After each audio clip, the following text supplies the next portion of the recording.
On today's video, kukunin natin ang ating passport sa Raha Travel Agency dahil doon kami nag-apply ng aming Korean visa. Alam ko may mga magsasabi diyan, "Kala mo ba sa KVAC wala ng mga travel agency?"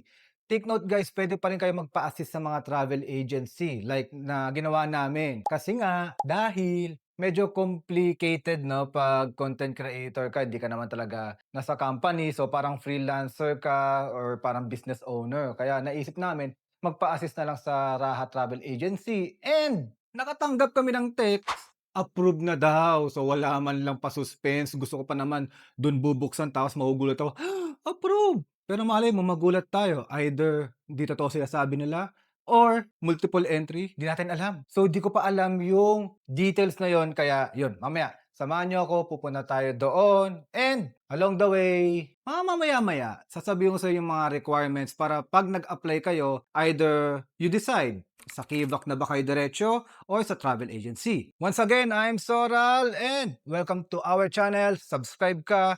Let's go.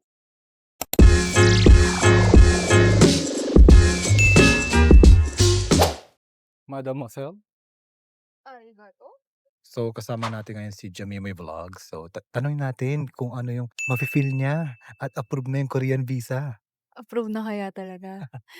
May doubt pa rin, eh, 'no, kasi text lang yung na-receive niya, eh. Pero actually nagulat nga kami kasi ang alam namin dati hindi sinasabi yun. So, sabi approve, so okey na yun. Pero tingnan natin mamaya, excited ako kung multiple or single. Sana multiple. Guys, follow niyo yung mga travel vlogs niya. Doon kami naglalabas ng mga travel vlogs namin. Hindi dito. Dito puro ganito lang, okay?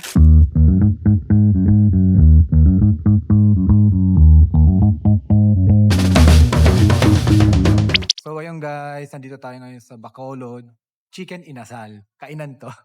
So kakain muna kami at nakuha na namin yung aming visa. Nagulat ako, ganito na pala siya, oh. Ayan. So parang ano na siya, wala na siya yung ini-stamp sa passport. So bibigyan kayo ng parang hard copy tapos puwede rin Sing, ay, water po. thank you. Salamat hit.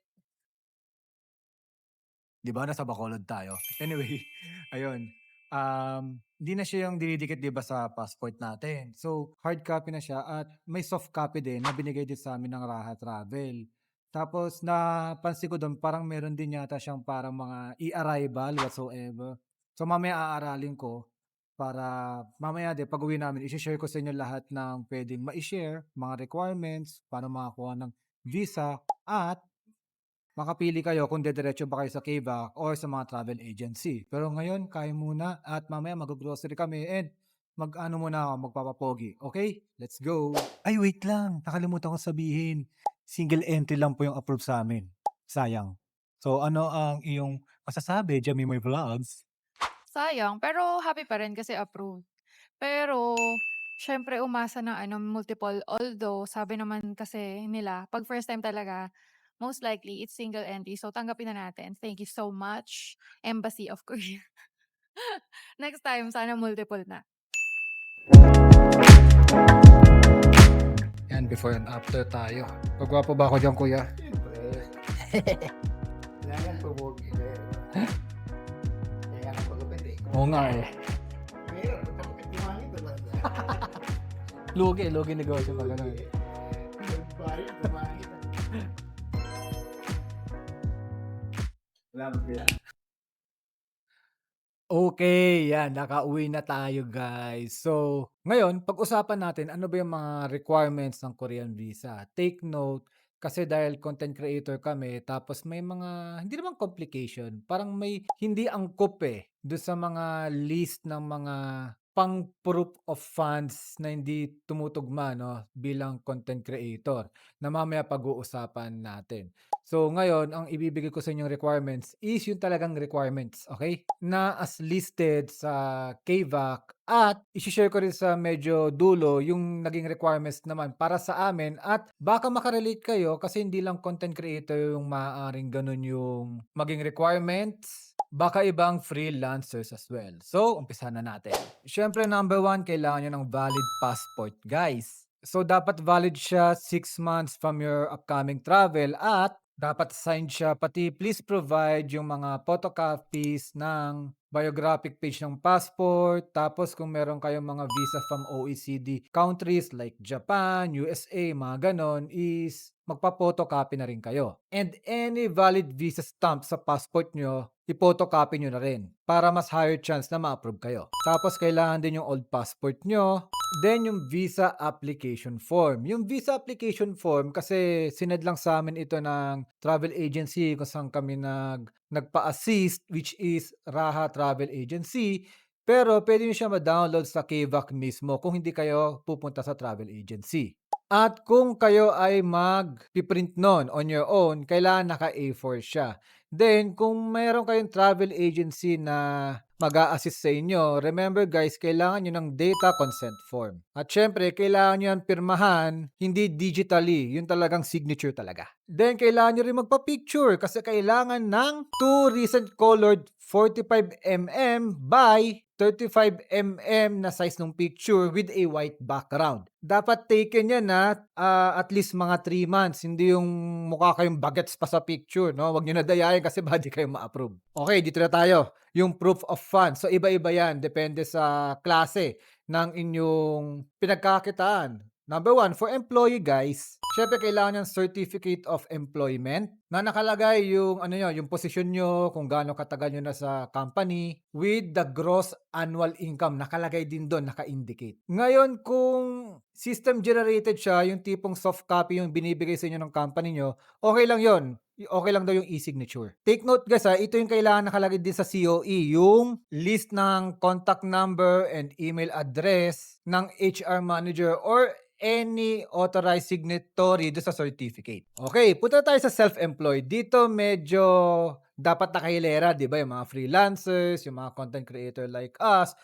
But, yung iba kasi wala nito. Yung SEC registration certificate. Di ba usually yung mga freelancers or content creator like us, BIR lang meron tayo. So, kung wala kayo nun, hintayin nyo yung medyo dulo ng video, i-explain ko kung paano kayo mag-a-apply kung hindi nyo bigay yung mga requirements na ito or yung mga susunod na i-share ko. Okay? So yun nga, for self-employed, kailangan ng SEC registration certificate with updated GIS or DTI, business registration certificate with permit. Di ba? Grabe, no? Self-employed, tapos may ganyan. So, kailangan nyo pa photocopy lahat yon in an A4 para ipasa doon sa KVAC. Kung wala kayo nun, stay tuned lang ha. Chill lang. So, next tayo sa government employees. To, kailangan nyo rin ng certificate employment stating your position, tenure of service, pati gross annual income. Same lang siya ng employed. Then, kung physician naman kayo, kailangan ng certificate of hospital affiliation with PRCID and BIR Form 2303. So, ipa-photocopy nyo lahat yan. Kung retired naman kayo, kailangan ng certificate of retirement. Kung senior citizen ka, senior citizen ID. Ngayon naman, ITR, kailangan po yan sa lahat, okay? For employee, kailangan ng BIR Form 2316. For self-employed naman, or may business, Form 1701 or 1702. Ngayon, kung gusto nyong ma-exempt dyan sa ITR na yan, upon recording of this video, ilalagay ko lang dito, yan, or kung saan man, yung mga eligible applicants. Ito lang ipoprovide nila, yung copy ng inyong credit card, tapos yung most recent 3-month billing nun, at mawi-waive na no, yung requirements ng ITR na yan. So, full details ilalagay ko na lang dito, okay? I-post nyo na yung video, then basahin nyo na lang kung applicable kayo or eligible kayo doon.